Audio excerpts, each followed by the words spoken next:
Hello guys, welcome back to our channel. আশা করছি তোমরা সবাই ভালো আছো। আমিও খুব ভালো যেতে চলেছি একটা নতুন ভিডিও নিয়ে। তো আজকে যেতে চলেছি আমরা একটা নেমন্তন্ন বাড়িতে, ওই জন্য ভাবলাম তোমাদের সাথে শেয়ার করা যাক সেটা। তো সন্ধ্যেবেলা আমার পড়ানো থাকে, তো চলে গেছিলাম পড়াতে। তো পড়তে পড়তে ওর মা একটু ডাক দেয়, তো উঠে যায়। তো সেই ফাঁকে আমি একটু ভিডিও করে নিই তোমাদের সাথে শেয়ার করবো বলে। তো তারপরে ও চলে এসেছিলো আর পড়তে আরম্ভ করে দিয়েছিল। তো তারপর কিছুক্ষণ পড়ে টড়ে নিয়ে আমি তারপরে ওকে ছুটি দিয়ে চলে এসেছিলাম, কারণ দিদি বাড়ি থেকে ফোন করছিল অনেক কবার। ওই জন্য তাড়াতাড়ি করে চলে এসেছিলাম বাড়ি। আর বাড়ি এসে দেখি যে দিদি পুরো রেডি আর মা রেডি হচ্ছে। তো আমি তখন বললাম যে ঠিক আছে, আমিও 5 মিনিটের মধ্যে রেডি হয়ে যাচ্ছি। তো তারপরে আমি 5 মিনিটের মধ্যেই রেডি হয়েছি, কারণ সবাই রেডি হয়ে গেছিলো। তো আমাকে 5 মিনিটের মধ্যেই রেডি হতে হতো, কারণ সবাই আমার জন্য বসেছিল। সেই জন্য আমি তাড়াতাড়ি করে রেডি হয়ে নিচে গেছিলাম। আর নিচে গিয়ে দেখি পুচকেটা এসে কী সব বলছে, তো সেটাই তোমার সাথে শেয়ার করলাম। কি পড়েছিস? লিপস্টিক পড়েছিস? এইদিকে দেখা, গলায় কি পড়েছিস? ভাল লাগছে না। তারপরে কিছুক্ষণ ওর সাথে ইয়ার্কি মারতে মারতে সবাই চলে এসেছিলো। তো সবাই মিলে গাড়িতে উঠে পড়েছিলাম, গাড়িতে উঠে চলে এসেছিলাম। আর এই যে আমরা সবাই এই কজন মিলে গেছিলাম।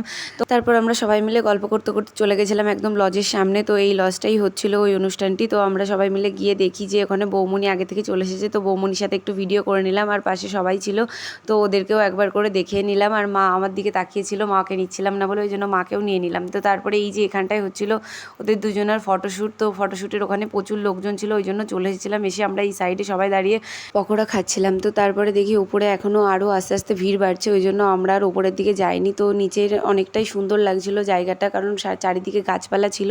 তো ওই জন্য খুব সুন্দর লাগছিল জায়গাটা, ওই জন্য নিচেই দাঁড়িয়েছিলাম আমরা। তো তারপরে দিদির একটা বান্ধবী আসে, দিদির একটা বান্ধবী এসে নিয়ে ইয়ার্কি মারতে মারতে আমার যে জুসটা খাচ্ছিলাম সেটা ফেলে দিয়েছিল, মানে পড়ে গেছিলো ধাক্কা লেগে। তো তারপরে মা বলছিল এটা কেমন একটা খেতে। তো আমিও বললাম হ্যাঁ সত্যিই কেমন একটা খেতে। তো ওই জন্য তারপর আর খাইনি। আর যার জন্মদিনে গেছিলাম ওই যে ওই পুচকে বাচ্চাটা। তো তারপরে আমরা চলে এসেছিলাম খাওয়ার জায়গায়, কারণ অনেকটাই রাত হয়ে যাচ্ছিলো, প্রায় 10:30 বেজে গেছিলো। তো ওই জন্য আমরা চলে এসেছিলাম খাওয়ার জায়গায়। আমি, বাবা আর মা বসেছিলাম, আর দিদি আর দিদির একটা বান্ধবী বসেছিল।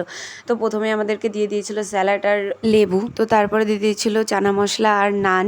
তো আমি এই দুটোর একটাও খেতাম না, ওই জন্য আমি শসা খাচ্ছিলাম, কারণ ততক্ষণে কিছু দিয়েছিল না ওই জন্য। তো তারপরে দিয়ে দিয়েছিল চিপস, তারপরে দিয়ে দিয়েছিল ভাত, তারপরে দিয়েছিল ভেজ ডাল। তো তারপরে দিয়ে দিয়েছিল স্টিম কাতলা। তো এটা একদমই খেতে ভালো ছিল না, কারণ যে সর্ষেটা দিয়েছিল ওই সর্ষেটাতে প্রচণ্ড তেতো করে দিয়েছিল, তো ওই জন্য একদমই খেতে ভালো ছিল না। তো তারপরে দিয়ে দিয়েছিল মাটন, তারপরে দিয়ে দিয়েছিল চাটনি আর পাঁপড়। তো তারপরে দিয়ে দিয়েছিল লট চমচম আর কালাকাদ।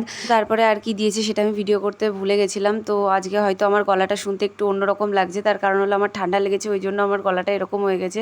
তো তারপর হাত ধোয়ার জন্য গরম জল দিয়ে দিয়েছিল, আর এতটাই গরম ছিল যে আমার হাতটা পুড়ে গেছিলো, মানে একটু জ্বালা করছিল, এতটাই গরম ছিল। তো তারপরে আইসক্রিম আর হজমোল্লা দিয়ে দিয়েছিল, তো সেটা নিয়ে আমরা চলে এসেছিলাম বাইরে। আর এটা হলো আমার বোন। তো আমরা দুজনে যাচ্ছিলাম হাঁটতে হাঁটতে, কারণ আমাদের গাড়িটা একটু সামনে ছিল। আর গাড়ির সামনে এসে দেখি যে সবাই এসে দাঁড়িয়েছিল আমাদের জন্য, আমরা দুইজনই পেছনে পড়েছিলাম। তো তারপরে আমরা গাড়িতে উঠে চলে এসেছিলাম বাড়িতে। তো ভিডিওটা আজকের মতো এটুকুই। ভিডিওটি ভালো লাগলে like, comment, share and subscribe করে দিও। আর দেখা হচ্ছে খুব তাড়াতাড়ি নেক্সট ব্লগে। টাটা।